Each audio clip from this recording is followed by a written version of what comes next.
Do you stream on a Roku, Fire Stick, Android TV, or Apple TV? Now you can watch 6ABC 24/7 with the 6ABC Philadelphia streaming app. The big story on Action News. Search 6ABC Philadelphia and start streaming today. Hi, everyone, and welcome back to another week of Women to Watch. I'm Sue Rocco, and I'm so excited for this week's show. It's going to be a great show. We're doing something a little bit different this week. I actually have a gentleman joining me today to talk about not only the work he has done as a veteran journalist, but his perspective on why women in leadership is important and what the benefits will be once we reach that level of equity there. So my guest is going to be in just a moment, Steve Koepp. Steve is the co-founder of From Day One, and he'll be joining me in just a moment. Later in the show, Sherry Morrison, our Lifestyle Watch contributor, will be joining us as always. And she's going to be with the executive director of the Colonial Theater in Phoenixville. Her name is Jennifer Carlson.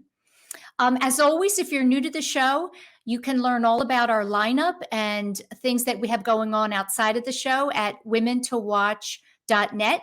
That's women, the number 2, watch.net, N-E-T. And a big thank you to our watch team of contributors, our corporate partners who support the show and help us bring you the content each and every week. So now I'm very excited and honored to welcome to the show Steve Koepp. Hi, Sue. Glad to be here. Hi, Honored. Steve. Oh, it's great to have you. And I'll say right off the bat, you're only my 4th man on the show over the 10 years. So Wow. That's great. It is good. And I think it's something I want to be doing a little bit more of. So when your colleague Nora reached out to me, I thought, this is going to be a good opportunity. I think she shared with me that you have some insights and experience from working with women. And, we'll talk a little bit about that later in the show. I always like to give our listeners and viewers a sense of where you came from, and just talk for a few minutes about the community in Pewaukee, Wisconsin. What was that community like there for you growing up? Well, it was a little town outside of Milwaukee, surrounded by farms. It is the dairy state, after all, and my county had more cows than people. But we were fortunate. We were fortunate enough to live on a lake, so it was like being at summer camp all year round. So it was a lot of fun. My grandfather had been mayor of the town. It was pretty much of a storybook situation. Yeah. That's a big deal. Your grandpa was the mayor. Mm-hmm. So did you have to be on your best behavior at all times? We were kind of known around town. It was hard to get away with much anonymously. Yes, we're pretty well known. And we grew up as, big sports fans of the Green Bay Packers and so on. And I went through a long Catholic school upbringing, and then decided later on after college to move to New York City. Wow. So did you always know when you were a young boy that you were interested in writing and storytelling? Was that innate? I think so. I think it was partly because the nuns in our Catholic school made us write 500-word penalties for whatever we did. And so I got pretty good at that. And then in high school, started writing. And then in college, I majored in journalism. I worked on the college paper, University of Wisconsin at Eau Claire is the town. And then from there, right into newspapers the Monday after I graduated. So I didn't really stop. It was fairly linear. Yeah, which is unusual, I think. I did, it's not that common, I think, to know what you want to do when you're little and stick with that throughout your life. Yeah, I mean, later on, I started to do variations on the theme, but definitely, I was fortunate too that local journalism in particular, was still really going strong and needed people, and so I really got to get out into the community. Tell me a little bit about your mom. I understand she was a counselor. What was your relationship with her? What do you remember about growing up, the conversations she had with you regarding your own aspirations? Oh, yeah. Well, she was a great role model. She was busy. We had 4 kids, one of whom had special needs. So it was a busy household, but she was also a registered nurse who had then used that to become a kind of chief medical officer on long airline flights and things. And then later, with 4 kids, went back to school and got her advanced degree and became a marriage and family counselor. So Wow. I learned about like hard work and managing a lot of different things, and also the ability to grow and evolve your career. Wow. And That's brave to do that. She did that, with 4 children, but later in life to go pursue that. yes, and she was very encouraging too in terms of my career. Different kids in my family went on to different things, but she was always, very encouraging about following what we were passionate about and not necessarily what would be successful. So Well, that was great. that's important, right? I think often when I think about upbringing, where the message is, go get a job that's going to pay the rent and give you a pension, and then you have parents who say, find what you love to do, and it'll never feel like work. Yeah, yeah, that's it's definitely good advice, and when you can see it in your kids, the other thing too is to just expose them to a lot of things. I found, and they did. Even with like a big family, if we wanted to try something new, they really wanted to let us. However many musical instruments we wanted to try to learn to play, that was supported. Despite the noise in the house. Mhm. Right, Yeah. exactly. Tell me a little bit about your years at the University of Wisconsin. We share a couple things in common: Catholic schooling, and Mhm. then writing for the paper. And tell me what you remember most about those years, as far as feeling inspired about newspapers and publishing and writing.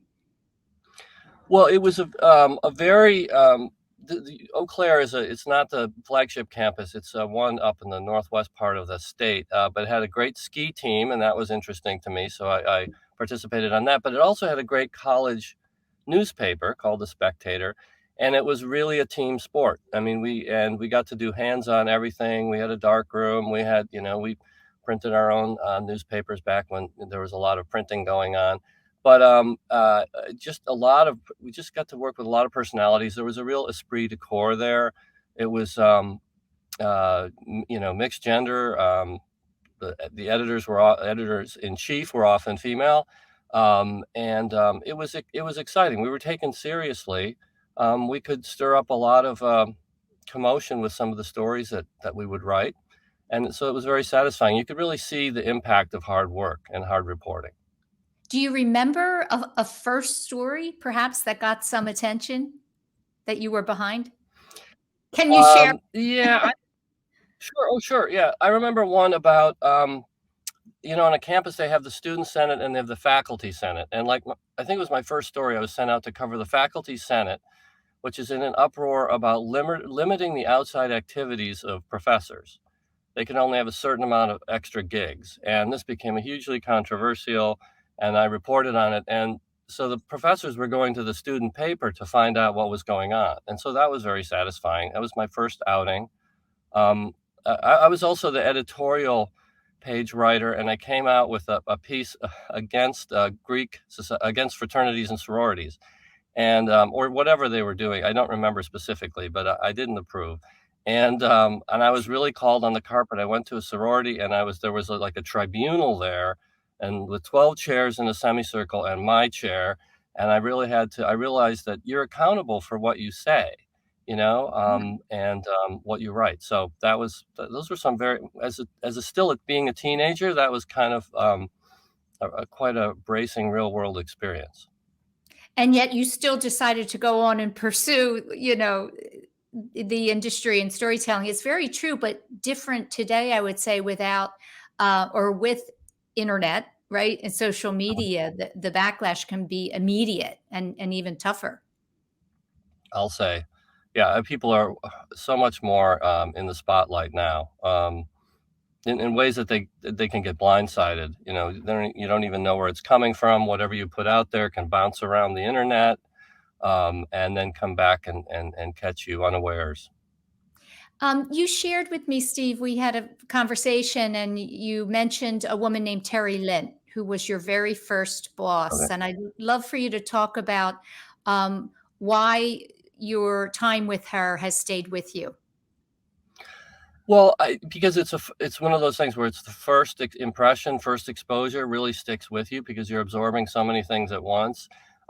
Terry was the setting is basically my hometown newspaper, the Waukesha Freeman. It was an abolitionist newspaper started around the time of the Civil War and still run by the family that owned it at that time. And I was a reporter. She was the features editor, and she was um, a rather tiny but super energetic person, very smart, and just so on top of everything and very encouraging. So I just remember her being her dynamism in this having a big impact in this small town, really stuck with me. And I was really,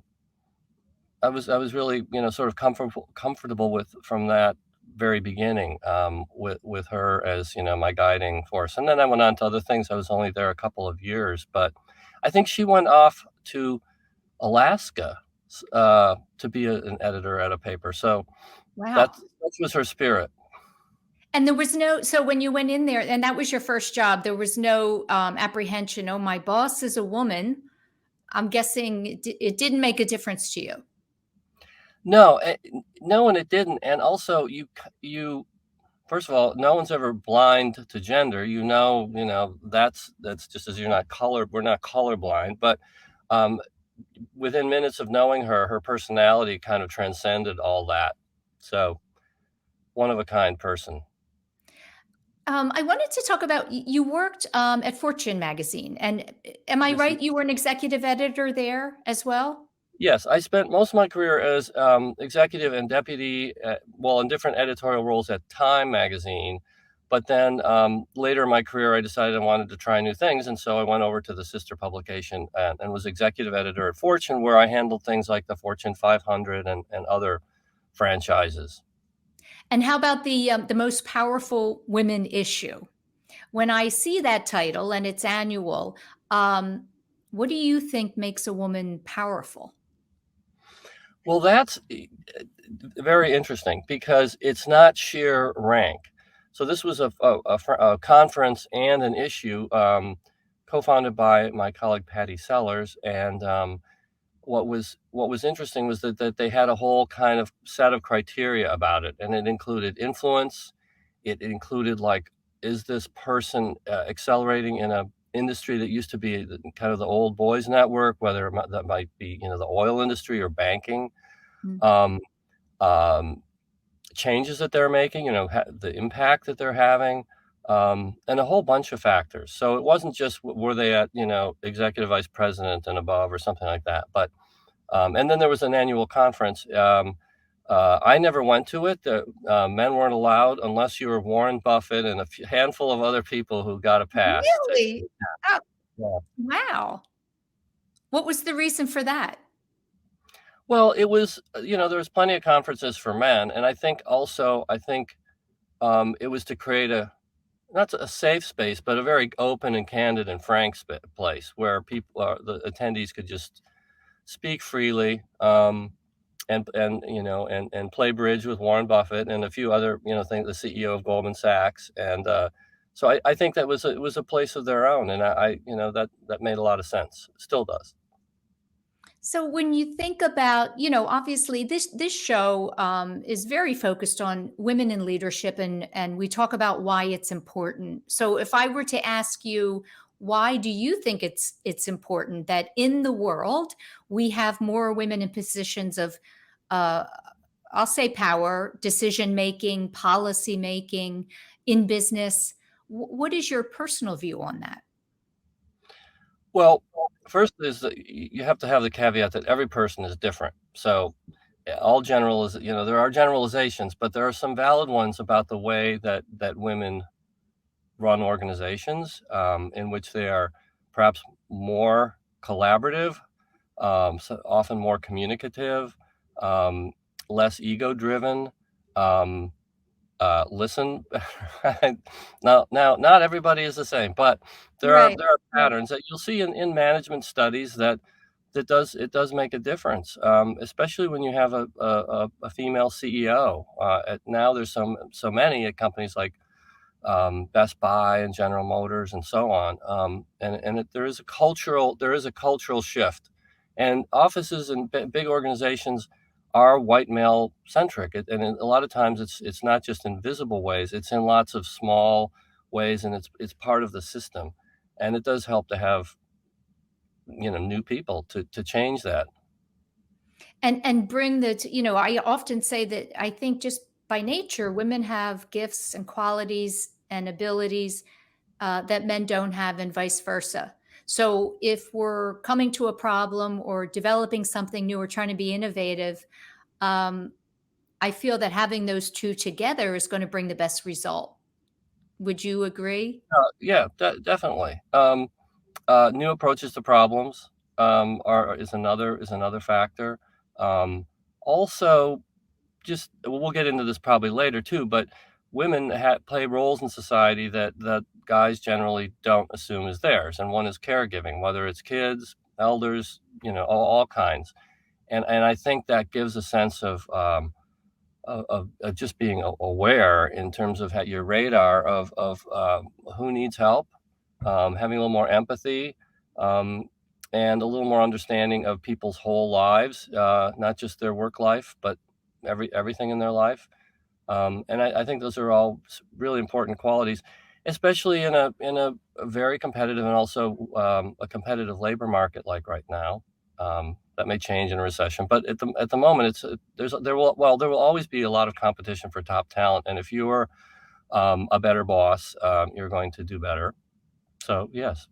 Yeah. And do you think you recognized growing up your mom? So she has four children, and then she's starting a career. Do you think you were old enough to recognize that there was kind of I don't want to say imbalance, but that she was picking up more of the slack for being a mom, a wife, the home, and then trying to make something of her life outside of the house? Did you see that?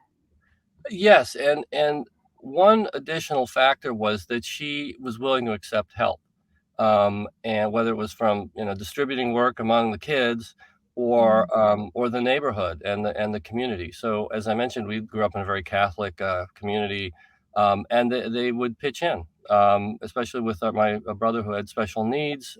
They were it, I mean, Hillary Clinton turned it into kind of a cliche about it taking a village, but that really was how she was able to succeed, I think, because she had a lot of help from neighbors and friends. Yeah, I think that's really important. Sometimes women are apprehensive about asking, so it's good, that she was able to do that. Yeah, We're going to go into our first break, and when we come back, we're going to talk more about your decision to start from day one and what it's all about. great. If you're listening on radio, stay tuned for our watch team, and we'll be right back with Steve Koepp.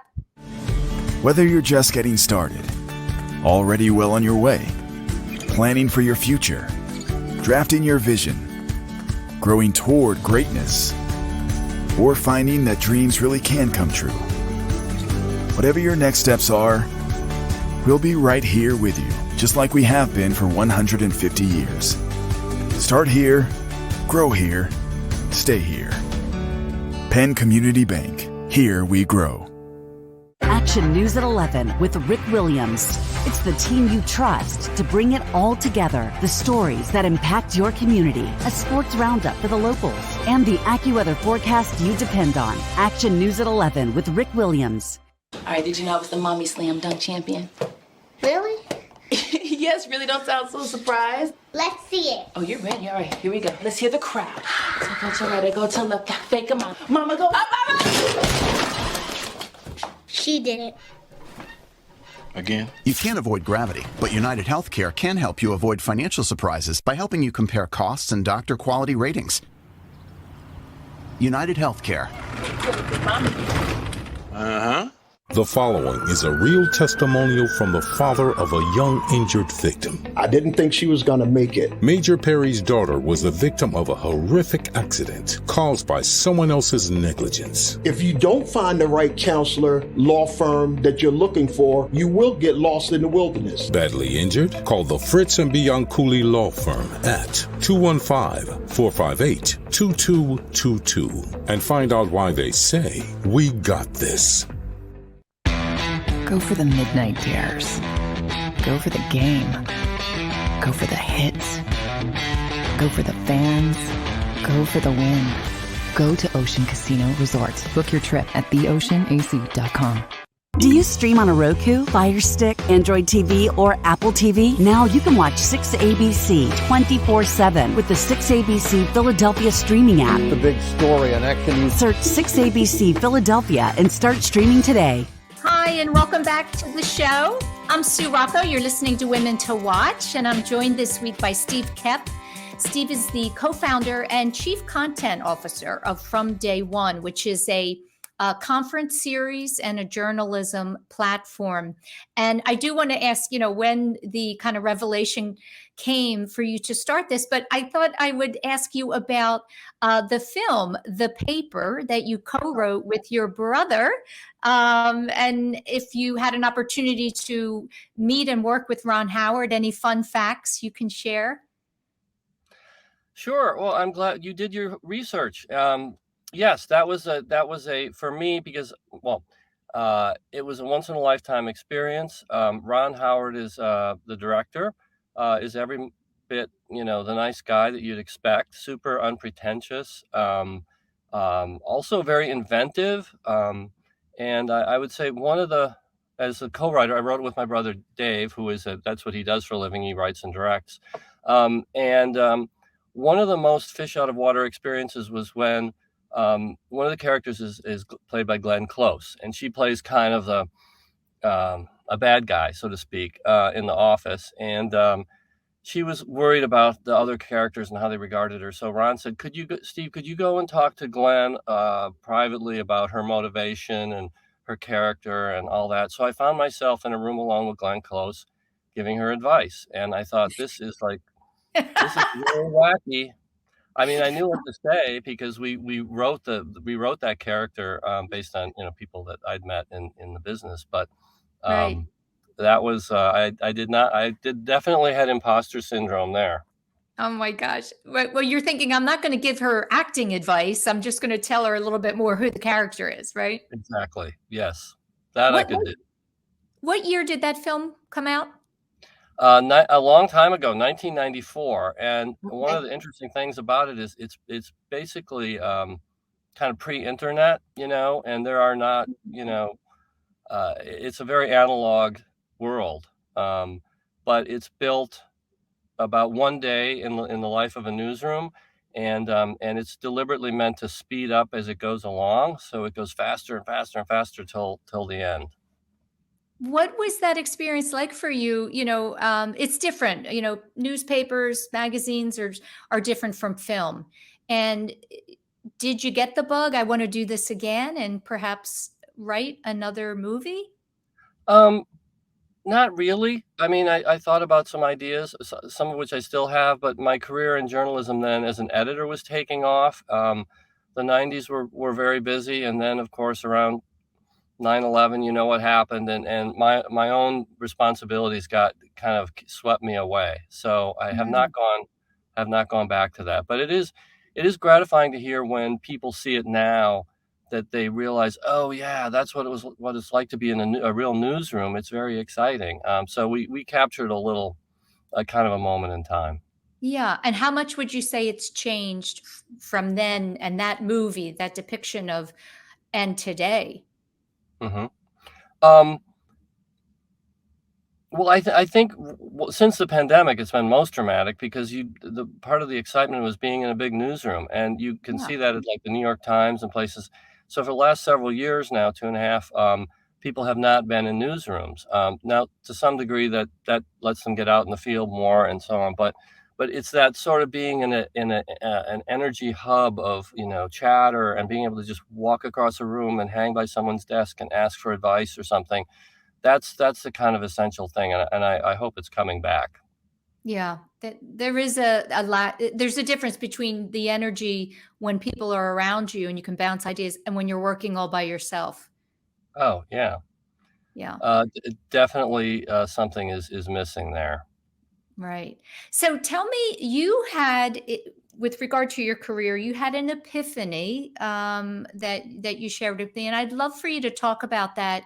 And I don't know if I'm um, describing it correctly, but you had a change of heart or a revelation about not kind of chasing after titles, but pivoting towards finding and doing the work that you love.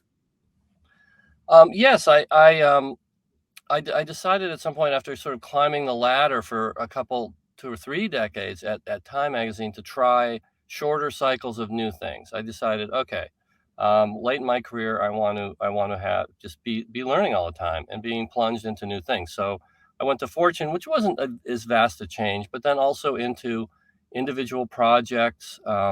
One focusing on the city of Detroit and reporting there.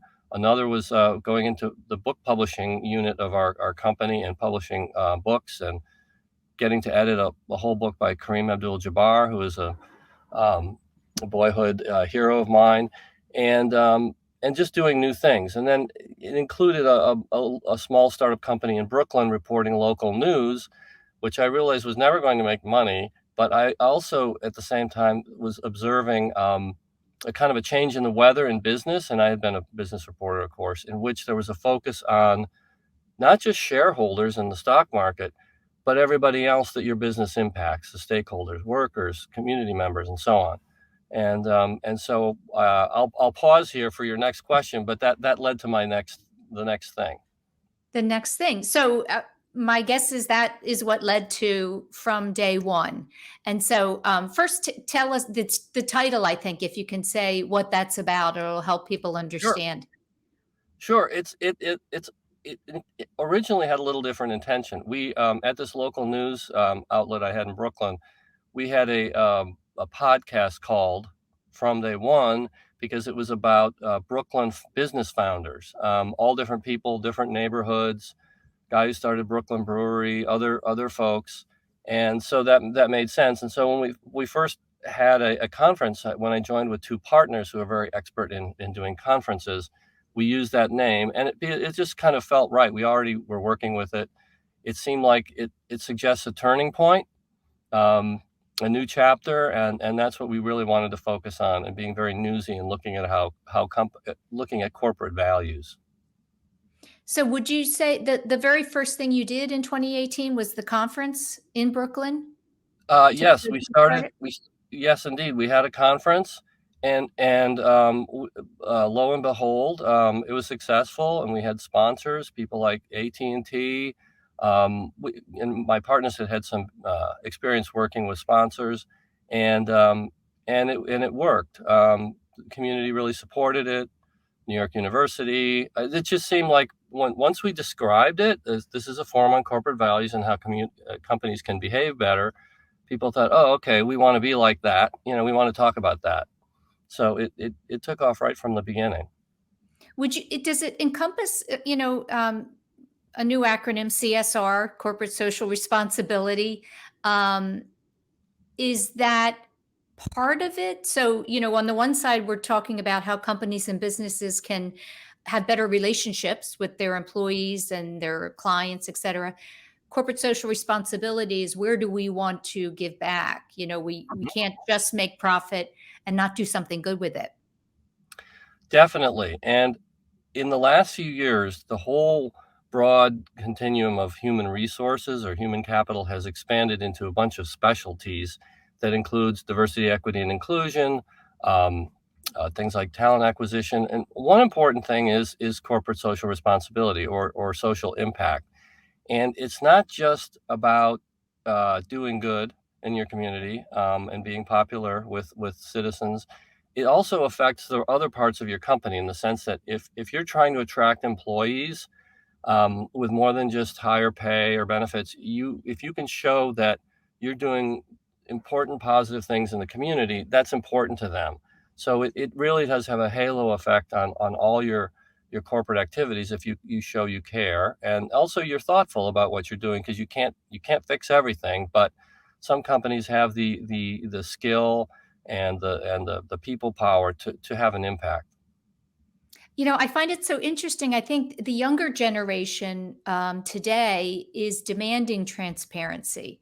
And it's almost like when they go for a job interview, they're asking more questions of the employer than the employer is of them. What are you seeing with regard to that? Sure, they're asking about a lot of things. They are asking about things like working conditions. Is there flexibility? And we can talk more about that. But they're also asking about career growth. Like, will I have opportunities to just keep looking for new adventures? Not necessarily climbing a ladder in a linear way, but learning new things, and being challenged. So those are important. Also, like, where does your company stand on diversity, and not just a number, but giving people a sense that they belong, whoever they might be, and diversity in a really broad sense, um, and also your social impact, the ESG, environmental, social governance, those sorts of things people actually care about. They want to know if their companies are good guys or bad guys, or oftentimes it's a mix.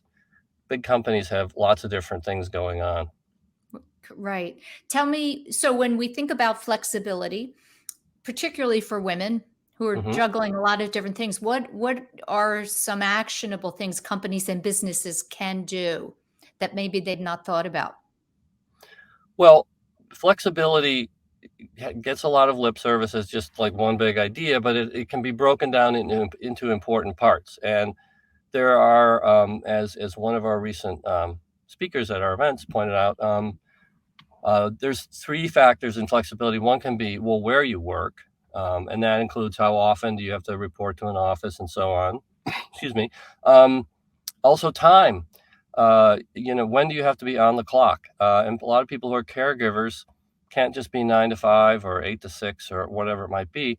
They need to work, as they say, asynchronously, perhaps different parts of the day, and then also the third part would be how you work. Are you always on? What are the just conditions and circumstances of collaboration and communication that allow people to really have the flexibility to have caregivers, or also just to do things like healthy healthy things to make their lives sustainable. Right. And, I was going to ask you, when it comes to health, some companies are incorporating services and resources for both physical and mental health within their companies. Do you see that, kind of happening? We're going to go in that direction where that is really flexibility and also focusing on the health and well-being of employees. That's really big right now, because it's really necessary. People have been through a lot, just as a society, in terms of the pandemic and racial reckoning movement, and just a lot of other things going on in the world, and also just because jobs are more freeform now. The whole shift to hybrid work is still a work in progress, and with a lot of uncertainty. So a focus on physical and mental health, especially mental health, which there used to be a real taboo about talking about that, but now it's important for companies to provide a lot of services. They should be personalized and customized. Not everybody has got issues in the same way. Um, Companies also need to teach their managers how to deal with that. If they're one of their people they supervise come to them and say they have an issue, which we hear a lot, like managers say, I didn't sign up to be a therapist, Well, Right. no, but this is something that's needed now. So companies need to teach their managers how to respond, and to know what resources to recommend for people. And then there's a host of new resources, including telehealth, psychotherapy online, meditation apps, lots of different things. Steve, tell me what you say to people who say that we've become too soft, we need too much, And, work should be about work, going, getting the job done, and, seeing results. We actually have several panel discussions on the topic of how high performing workplaces can be compassionate too. And it is a tension between productivity and empathy, but you can have both. And finding that a good mix is what you need to do to be a successful business. People need to be able to work at a high level, and if they're going to work at a high level, they also have to be just living healthy lives.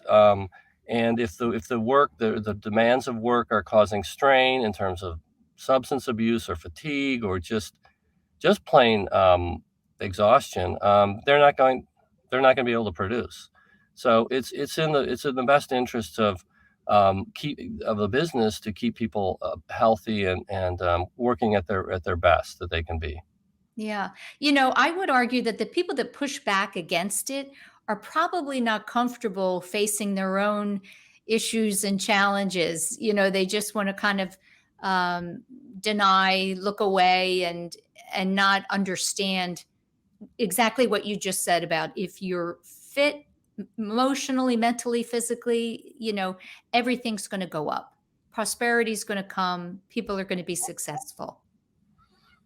It's really important. I mean, we're hearing a lot about burnout these days, and which is generally, well, I think, well defined as a lack of resilience. In other words, everybody goes through surges in life and work where there's a tremendous strain or a big deadline or something, a crisis in the workplace. We have to be able to rise to those occasions. But then there also has to be a recognition that people need some rebound time.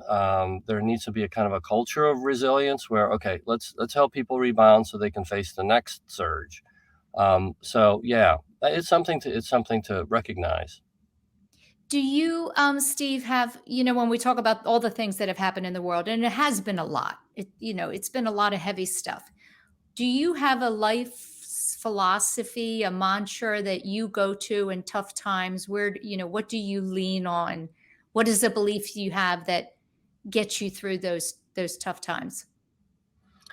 Well, I was talking with my brother the other day, who is in show business and goes through a lot of difficult moments and ups and downs, as you would recognize from that business. And I was asking him, we have a business that's pretty intense too, and putting on a lot of live events in the sort of late pandemic era. And I was saying, how do you deal with just the stress and the anxiety? And he says, I zoom out.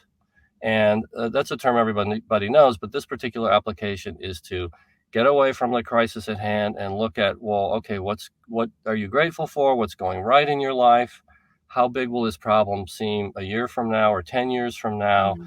And it just helps to stop and put things in perspective. Some things won't work out. That's just life. But that's another kind of good approach to know that not everything is going to come out perfectly. But zooming out, it's helped me. Yeah, I think that's good advice. My dad's favorite quote is in my head my whole life: "This too shall pass," and it's Mm-hmm. so very true. So when you recognize and remind yourself of that, it helps you get out of your head in the moment. Indeed. And we certainly have that in our business. We've had 9 conferences live this year so far, starting in Seattle and winding up in Denver and lots of other places. And each one, in the moment, we are really on stage, and every little detail has to be, tended to. But then when you look back, they all worked out. They were all fine. Right, exactly. Glitch there, but yeah. Do you have any plans to bring it to Philly? Yes, we'd very much like to. One of our sales chief is a former Brooklynite who lives in Philadelphia in Fishtown now, and we hear lots of great things about Philly. It's close to New York City, but also just a great town. So we would very much like to do that, and probably not till 2023. Okay, well, keep me posted. You'll be coming to a great sports town. Oh, I'll say. Thanks so Really much, well. Steve. I appreciate you joining us and talking about your career and why you support women. Thank you so much, Sue. Great to be here. I really appreciate it. That's the end of the segment. When we come back, we're going to be joined by Sherry Morrison. And again, she'll be with Jennifer Carlson, the executive director of the Colonial Theater. We'll be right back. Whether you're just getting started, already well on your way, planning for your future, drafting your vision, growing toward greatness, or finding that dreams really can come true. Whatever your next steps are, we'll be right here with you, just like we have been for 150 years. Start here, grow here, stay here. Penn Community Bank. Here we grow. Action News at 11 with Rick Williams. It's the team you trust to bring it all together. The stories that impact your community, a sports roundup for the locals, and the AccuWeather forecast you depend on. Action News at 11 with Rick Williams. All right, did you know I was the mommy slam dunk champion? Really? Yes, really, don't sound so surprised. Let's see it. Oh, you're ready. All right, here we go. Let's hear the crowd. So go to right, go to left, fake 'em out. Mama, go up, up, up. She did it. Again? You can't avoid gravity, but United Healthcare can help you avoid financial surprises by helping you compare costs and doctor quality ratings. United Healthcare. Uh-huh. The following is a real testimonial from the father of a young injured victim. I didn't think she was going to make it. Major Perry's daughter was the victim of a horrific accident caused by someone else's negligence. If you don't find the right counselor, law firm that you're looking for, you will get lost in the wilderness. Badly injured? Call the Fritz and Bianculli Law Firm at 215-458-2222 and find out why they say, "We got this." Go for the midnight dares. Go for the game. Go for the hits. Go for the fans. Go for the win. Go to Ocean Casino Resort. Book your trip at theoceanac.com. Do you stream on a Roku, Fire Stick, Android TV, or Apple TV? Now you can watch 6ABC 24/7 with the 6ABC Philadelphia streaming app. The big story on Action News. Search 6ABC Philadelphia and start streaming today. Good afternoon. I'm Sherry Morrison, and welcome to the lifestyle segment of Women to Watch. Today, I have the pleasure of spending some time in Phoenixville at the Colonial Theater with Executive Director Jennifer Carlson. Thank you for having us, Jennifer. Thank you. I'm so excited to join you as well. So you are relatively new to Phoenixville as the Executive Director of the theater, but certainly not new to the theater and arts industry. Can you tell us a little bit about your background and education? Yes, I graduated from Temple University with a degree in theater. Right after that, I apprenticed at the Walnut Street Theater in stage management. And then for several years after that, I freelanced as a stage manager, assistant director, producer, and then I decided to get a full-time job in the arts, working at People's Light and Theater in Malvern as the box office manager. Then I ended up working at Historic Philadelphia as the program director, directing programs in the Historic District as well as Valley Forge National Historic Park. And then for the past several years, I've worked as executive director of 2 different museums, both housed in historic buildings. So I've always kept my connection to the performing arts and history through my work and volunteer activities. So being here at the Colonial Theater really combines all of those passions. Wow, absolutely. That's an impressive list of credentials. And now here you are at the Colonial Theater. This is a fabulous facility, and I'm sure there's some great stories that go along with it. I absolutely love the architecture. I've belonged to numerous local revitalized theaters over the years, and this may be one of my favorites. Can you share a little bit about the history? Yeah, so the Colonial Theater and the history of Phoenixville have been intertwined for the past 120 years. The theater came to be in 1903 when Harry Brownback fulfilled his dream of bringing world-class entertainment right here to Phoenixville. So he purchased 2 adjoining buildings and built a theater behind them or as part of them. And then by fall of 1903, the theater was presenting plays and even very short early films at that point. Phoenixville was bustling at that time because of the iron business, and now its residents finally had a theater. What's interesting is eventually Phoenixville would have 4 theaters downtown. The Colonial is the only one remaining of those 4. And then fast forward to 1958, the Colonial is now famous for its role in the sci-fi film The Blob, which starred Steve McQueen. But then fast forward a little more to 1987 when the steel mills closed and Phoenixville really experienced economic decline. So the nonprofit who currently operates the theater, the Association for the Colonial Theater, took over the Colonial and restored it and started showing films in 1999. And it really gave people a place to come, and the Colonial, as well as several other businesses in town, really spurred the revitalization of Phoenixville. And you can tell and that. Sorry, I should add that in 2017. What's that? I'm yes, sorry. And I should just add in 2017. In 2017, there was an expansion. It's where I'm sitting now. The bank building that was next to the theater was remodeled. And now instead of 1 theater, we house 3 theaters, as well as a beautiful concessions lobby and a meeting space and rooftop terrace. It really is beautiful. So I'm sitting in the Berry Theater, one of the 3 theaters here in this building. And it holds 68 seats, and it really feels like something out of the movies. I mean, I feel like I should be sitting here with Clark Gable or something. It's got the rich red colors, and you can see the stage behind me. I kind of want to jump up there with my microphone and put on a little show, but I won't. I'll spare you. So there are some really fun features around the building as you walk through the different rooms. The donors don't just give their dollars, they use their imagination. Right here in the Berry Theater, if you make a certain donation amount, you get a placard on the back of the seat. And the one front and center says "Kick Me" instead of having somebody's name. So that just cracks me up. Can you tell us about any of the other little fun things that are around this theater that, I know the one theater is named White Rabbit. I'd love to hear the story behind that, but I know it's anonymous who made the donation. So I guess I won't know the real background until maybe someday they write it anonymously for me. My mind goes to Jefferson Airplane and Grace Lake. Any other fun little things I should know about?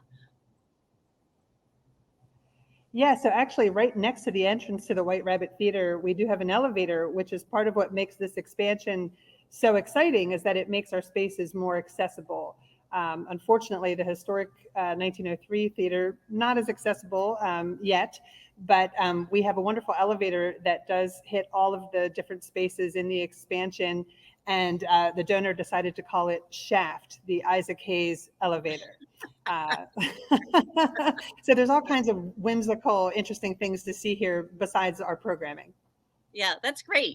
And I think it's so much fun that the people who make donations and support the theater are having fun with it as well.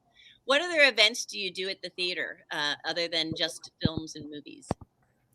So we do so many things. So I should mention that we try to make some films more of an experience, and something that's been really popular is what we call edible cinema. And that's where we will offer a special food pairing with a film.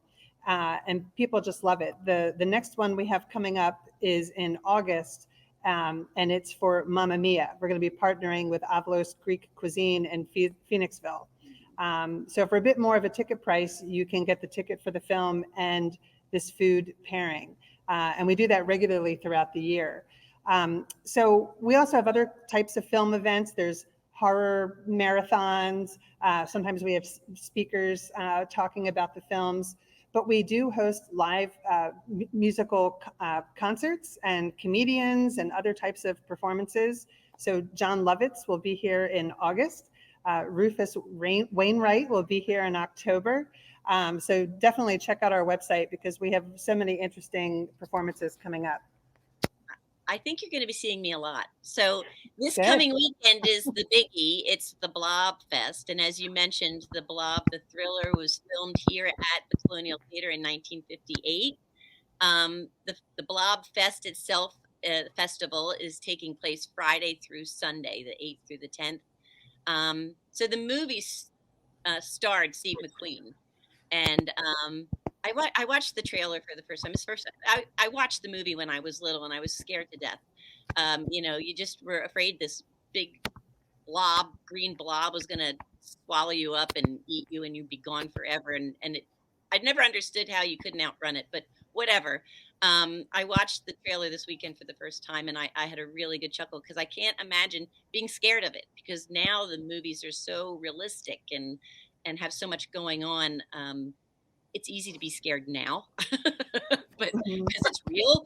But the blob, not so real. So it was filmed here at the Colonial Theater, and it's shown multiple times over the course of the Blob Fest, along with other great thrillers from back in the day. And this will be your first Blob Fest, correct? Yes. Have you heard any funny stories?